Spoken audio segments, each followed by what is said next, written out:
Hi, my name is Dave Reske, CEO of Now Speed Marketing, and welcome to this edition of Marketing in the Now, where we focus on uncovering the myths of marketing and leadership with some of the world's most interesting people. And my guest today is Jessica Crimmins. Jessica is a fractional CMO, strategic marketing and communications advisor, board member, and coach. She's been in senior marketing roles at large companies such as John Hancock, Santander Bank, and Boston Food Bank, which is not the same kind of bank, as I understand, than Santander Bank. Is that right, Jessica? Different kind of bank. We'll talk all about that. That's correct, yes. And now she's using her skills with smaller and medium-sized companies to help them scale. So Jessica, welcome to the show.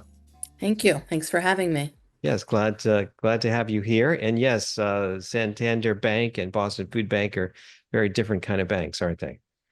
Yes, absolutely, which was one of my big conversations when I joined the Greater Boston Food Bank, how different it is than a large global retail bank. Yeah, Yes. absolutely.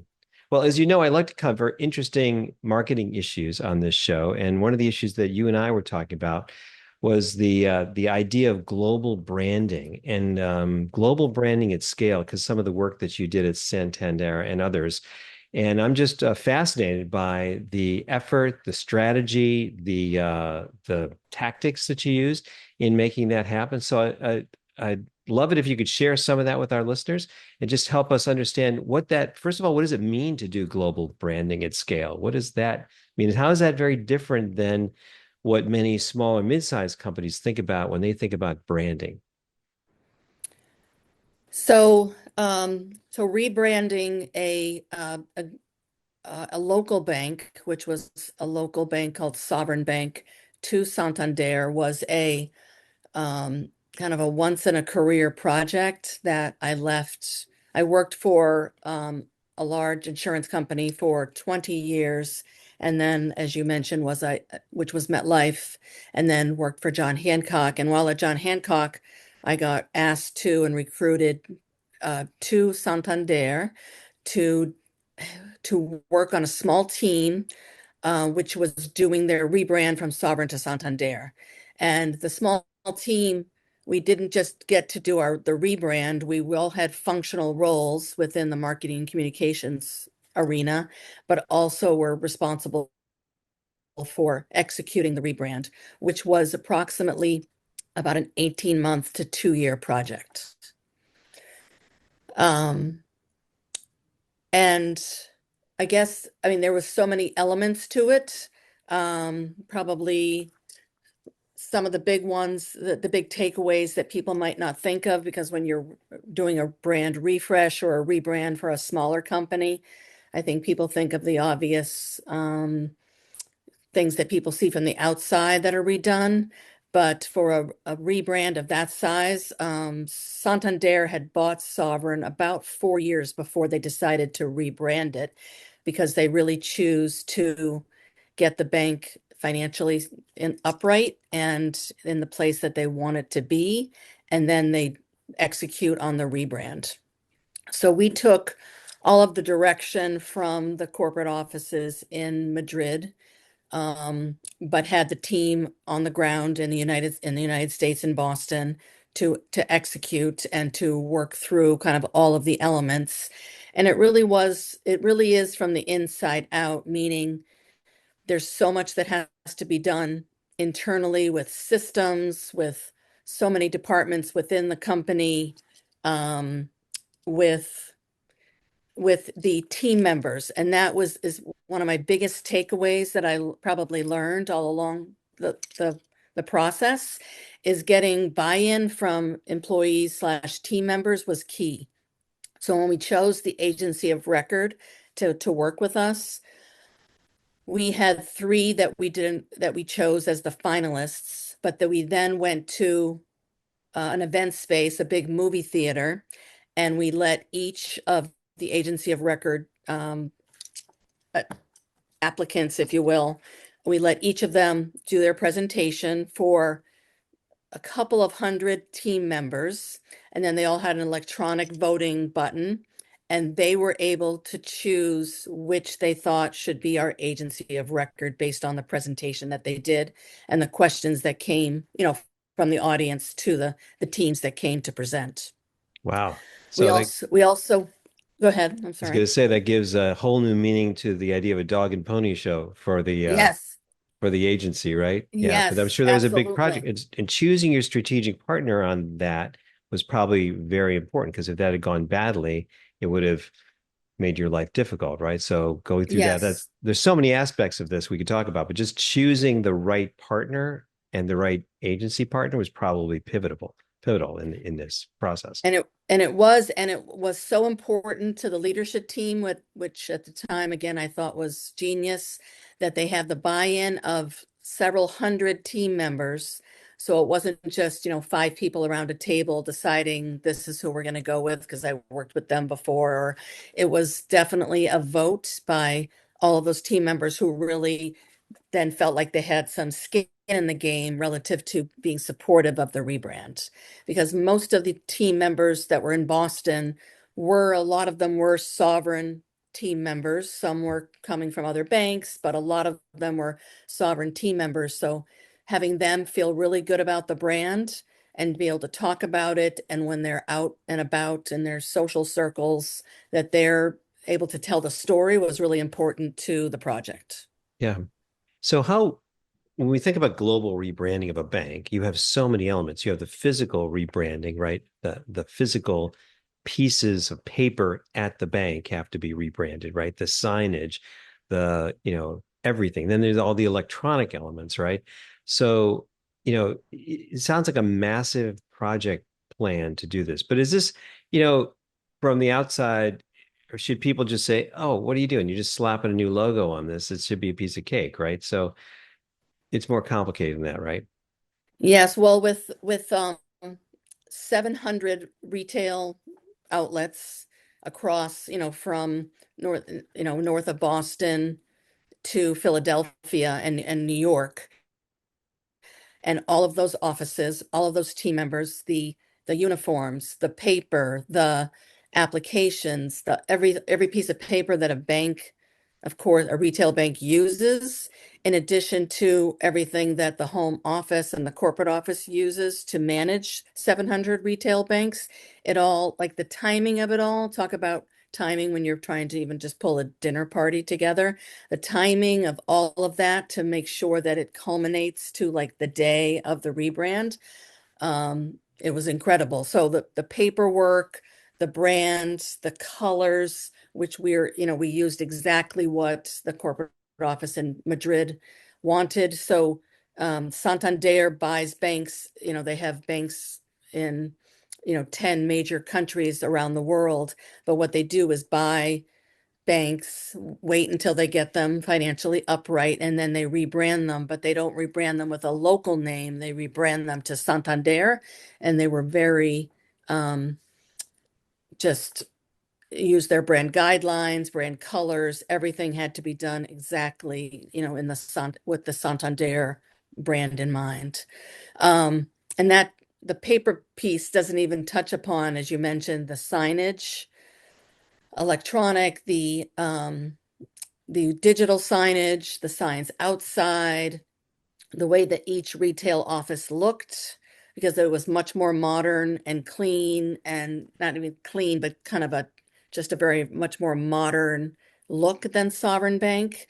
So they were all had to be ready to kind of flip within the day of the official rebrand, if you will, and then subsequently after that. So, I mean, obviously, some of the signs that were outside took, longer to get because there's height restrictions within communities or brightness restrictions or just someone having to a company that we used to make all the signs and then have them installed. It was all kind of exactly very, obviously very orchestrated.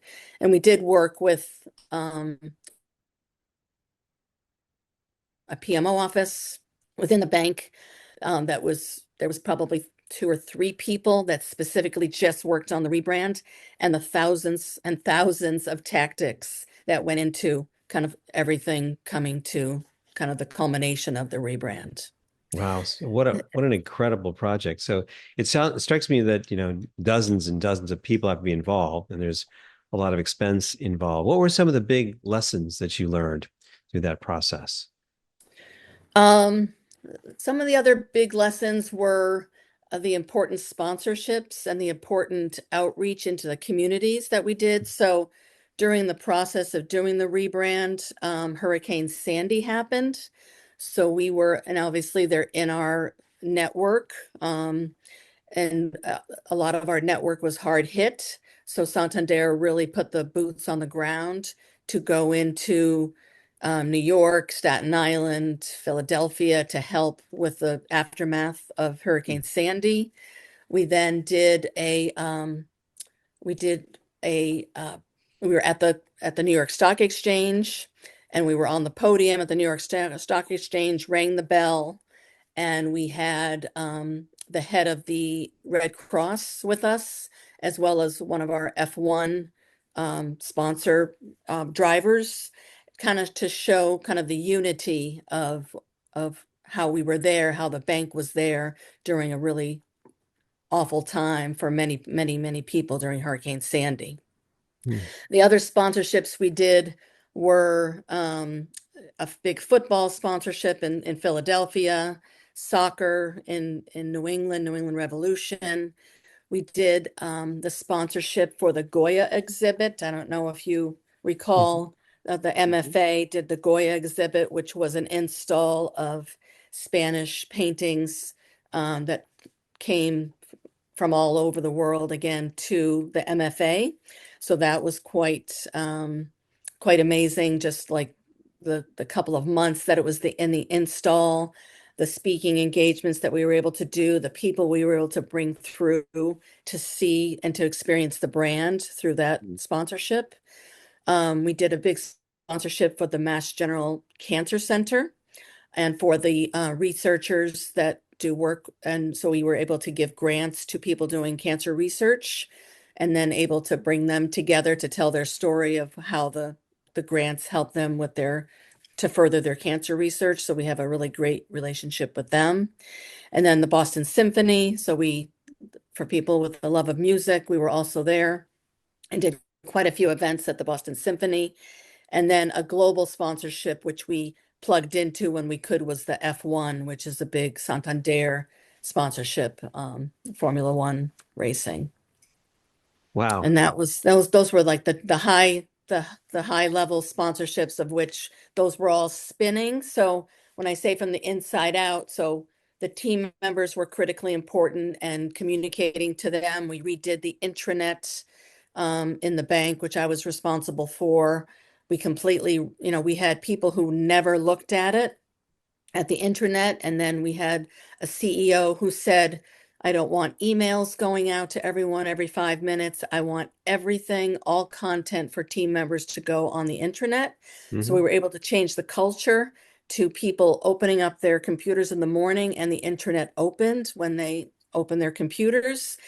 And they went there to see the stories about the rebrand, to see stories, to see themselves. Just, we did interviews with team members. We did interviews a lot with the CEO and his leadership team, as well with team members, really to kind of engage people. And by the time, like after about a year and after almost a year or less, I was able to turn the paradigm from trying to get content from people and begging people for content for the intranet to people calling me to saying, I really want my story highlighted on it was called The Source at the time, highlighted on the intranet.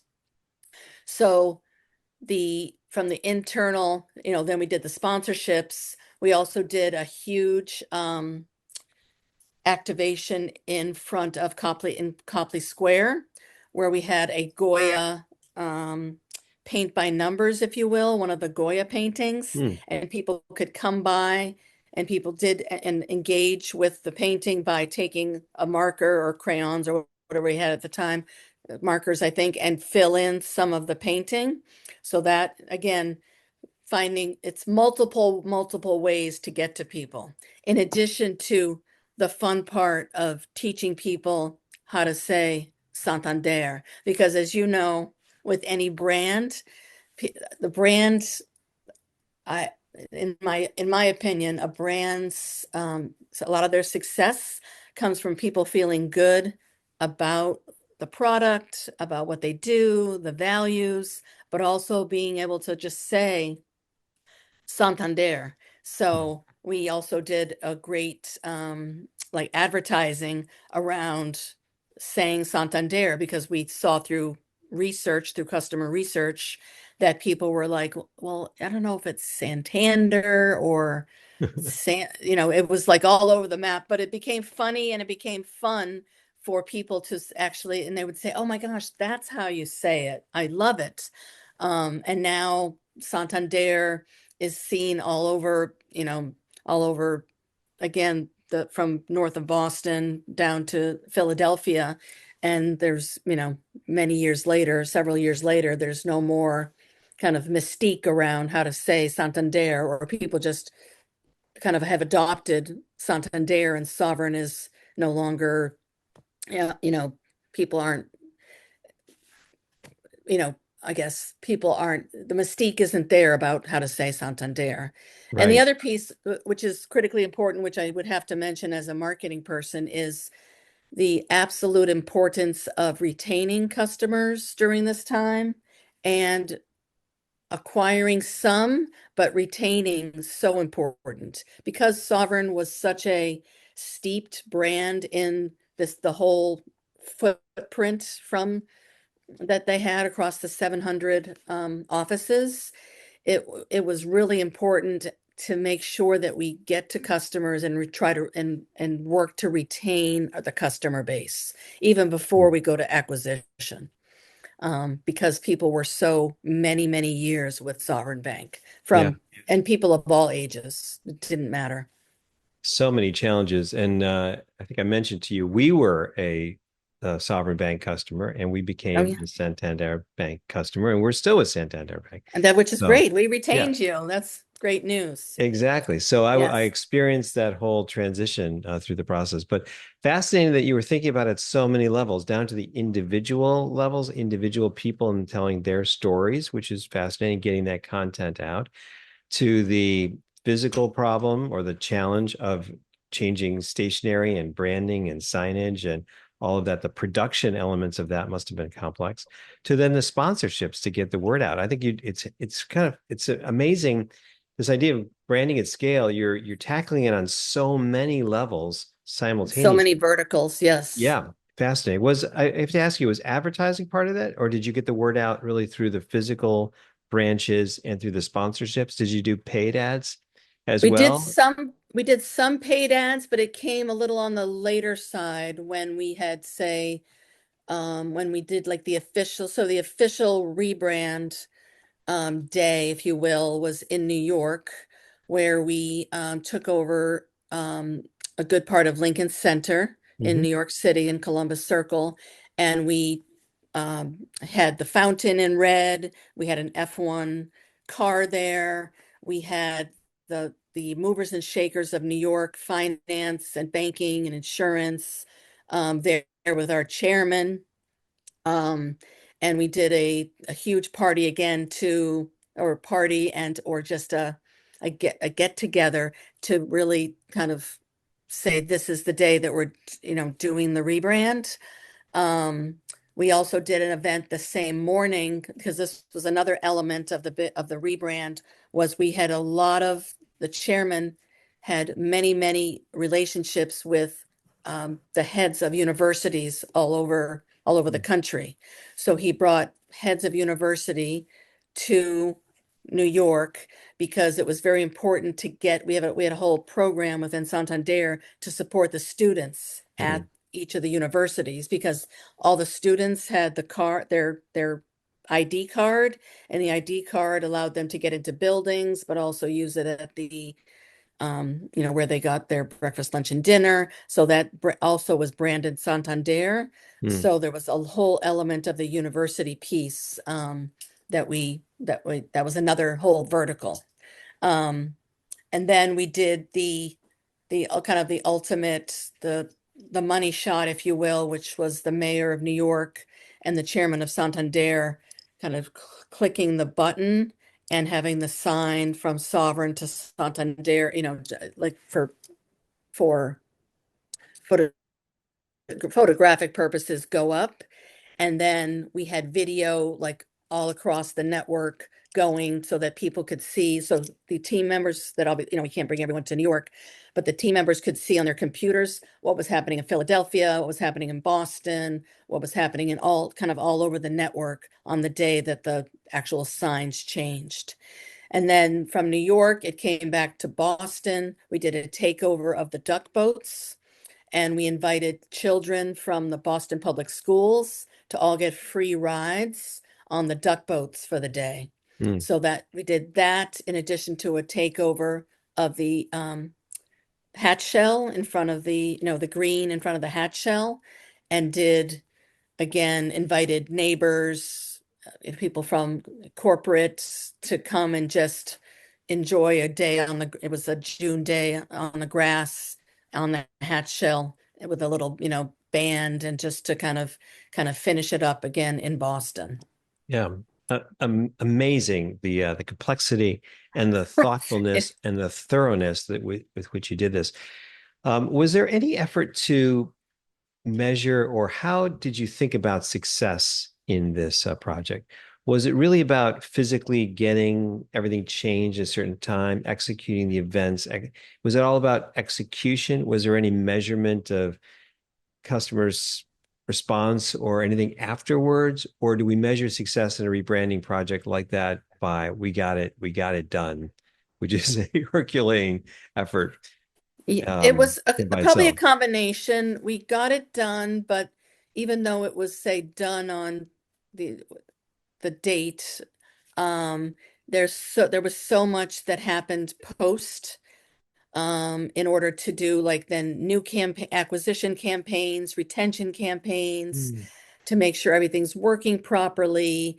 Like the work definitely wasn't done, and to kind of even take it up a notch as far as the service levels that were given to reach the Santander kind of service levels at every branch, the hiring that went on. So it definitely wasn't done with just the Lincoln Center activation and what we did in Boston. That was really to make it like impossible for people not to see from Mhm. the externally, and for team members to feel proud. But there was just so much that was done for, a year, 2 years afterwards, to just keep telling the story, talking to people about what's working, what's not, how can we fix this? Because the to-do list, like when you finish a new house, there's still that punch list of so many things that need to be tweaked and done afterwards. Yeah. In addition to just increasing the business and being successful as the new United States kind of uh, faction of the bigger Santander worldwide. It strikes me that it was the end of the beginning rather than the end of something, right? So it was, Yes, it's yes, really the end of it was really the start of this new chapter. totally. And then you did all the amazing marketing really from there. A lot of our listeners are small businesses, and so I want to take a moment to see if we can pull some lessons from your experience for rebranding a smaller business. Let's say, one company acquires another company, much like the Hmm. Santander Sever banking experience. How should businesses be thinking about this? How their rebrand, even if they're not, going to do an event at New York Stock Exchange or with the duck Right. boats. I How do know they it's how do they think about rebranding, like a small business acquisition, or let's say they're changing their name or changing their logo? What are some of the lessons they should be thinking about? I would say the some of the top three lessons are, um, listen, don't just talk to what you want to do. Listen to your customers. Take the time to, because it does take time, whether it's surveys or you're bringing them into a place where you can hear from them. But what they kind of get out of the brand, the current brand, and why they are tied to the brand currently, because that will really show what values come through. And then talk to your team members, because now employees are very, as whether they're 20 somethings, 30 somethings, it doesn't matter, whatever age, there's people that are very proud of the brand that they work for. So listen Mhm. to your team members as well, before you just kind of embark on talking to a partner that can help you do the rebrand, Mhm. because that will come so much easier when you have intel. And Mhm. not that you can spend and hours, day or months and months on interviewing people, because people say, oh, where is this gonna go, or how will that help us? But even if you can just carve X amount of time to talk to the team members, talk to the customers about what value the current brand brings, that will lead you much easier to kind of where you go next. Mhm. Um, and then making sure that you have good writers, because with social media now and so much that can be done, for free, if you will, as far as deploying stories, being hiring people that can tell a story, that can really, um, you can use your smaller companies, should you be using their social platforms to tell the story on a consistent basis. Stay in front of it. It doesn't have to be long, but it has to be consistent, that stays in front of people, that people feel good about it, feel good about the product or the service, and hear the stories of why the product or service is helping someone else, so that they get ideas. Mhm. But small companies, they don't need to add, they can't do, like, we're doing buyouts of the trains in Boston and the subways and the commuter rails. Of course, most companies can't do that, but you can really use social media very in a very strong way to get the word out, and PR, because PR is really, I mean, social media really is PR. It's kind of just new PR. Um, but having strong relationships also with the media outlets to help you get the word out. And there's so many media outlets that are looking for content. So if you have people that know how to go after it and call the media outlets and say, I'd really love to tell my story, and this is why it's compelling, and this is why I think you could, and you have to ask, because there's other people asking, Mhm. and there's other people that are getting their content out, asking to be able to tell their story. And because there's media, because now it's print and digital. So those media outlets are looking for content, and looking for brands that represent that represent and do good things in the community. Yeah. Those are really good ideas. So I wrote down, listen to your customers, talk to your team members, really make sure you've got great writers who can tell a story, and Yes, then storytelling. build those media relationships to get the earned media happening. One of the things that strikes me about your brand experience there that many small companies I think don't really think about is the thoroughness with which you did the branding really from top to bottom, down, and banks do this very well, and many other business services companies, manufacturers, others don't do it as well. And so it strikes me that it's amazing that you thought through, maybe uniforms and stationery and signage and the internet and the digital side, Pens, everything. And, kind of scarves, to believe pens. and Yes. to Yeah. believe in your brand so strongly that you think you take it all the way through everything is something that many companies don't do. They build a website, maybe put a logo on a PowerPoint template, Yeah.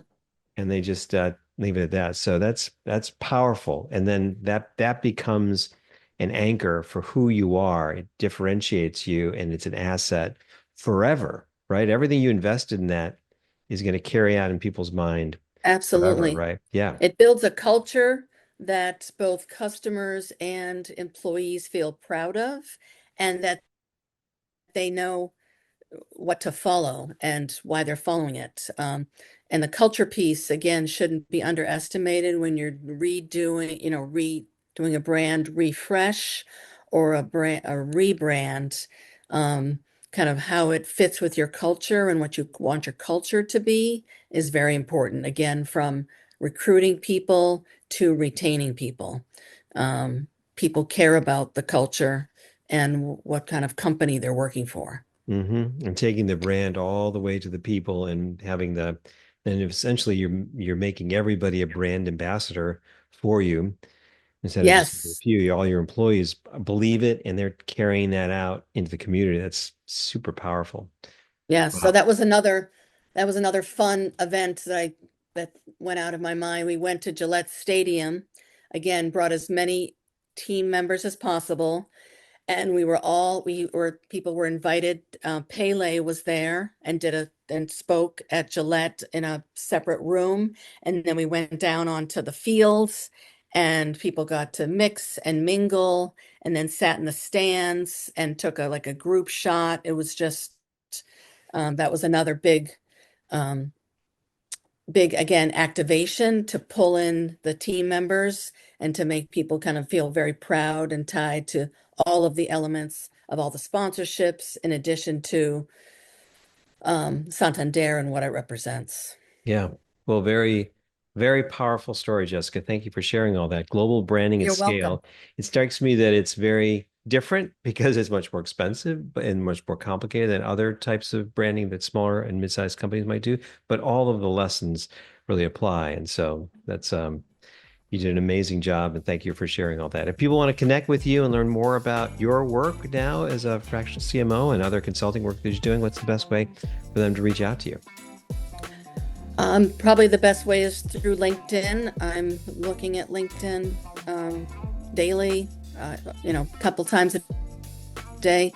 Ping me on LinkedIn. I'd love to have a conversation and see how I can partner or connect or give you some ideas on how you're running a project, or whether it's you know, uh, redoing a marketing department, building it from the ground up, or reorganizing it, or doing a rebrand. I would love to talk to folks. So probably LinkedIn is the best place. That's great. Well, you've got some tremendous experience to share. So, thank you again for taking the time today. I really appreciate the conversation. Thank you.